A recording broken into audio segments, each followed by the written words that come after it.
ভারত পাকিস্তানের জম্মু ও কাশ্মীর সীমান্তে ব্যাপক গোলাগুলির ঘটনা ঘটেছে। স্থানীয়রা বলছেন দুষ্কৃতকারীদের সঙ্গে ভারতীয় নিরাপত্তা বাহিনীর বন্দুকযুদ্ধ হয়েছে। তবে ভারত সরকারের পক্ষ থেকে এখনো এ ব্যাপারে কিছু বলা হয়নি। এ সময় ব্যাপক গোলাগুলির শব্দ শুনেছেন স্থানীয়রা। এক প্রকার থমথমে পরিস্থিতি বিরাজ করছে, এমন খবর প্রকাশ করেছে দ্য হিন্দু।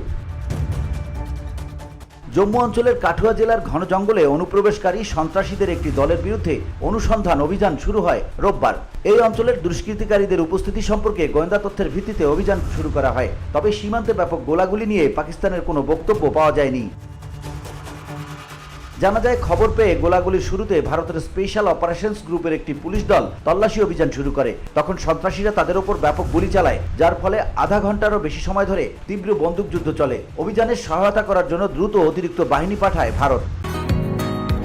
বসুন্ধরা, উত্তরা, বনশ্রী, কুড়িল ও বাড্ডা সহ রাজধানীর বিভিন্ন স্থানে অভিজাত ও অত্যাধুনিক মানের ফ্ল্যাট কেনার এক নির্ভরযোগ্য প্রতিষ্ঠান প্লেজেন্ট প্রপার্টিজ লিমিটেড। তাই আপনার স্বপ্নের আবাসনের জন্য আজই যোগাযোগ করুন। Pleasant properties limited, where destiny matches eventually।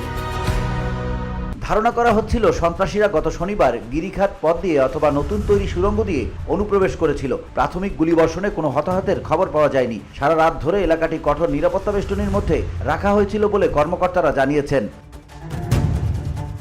VOD Bangla news desk.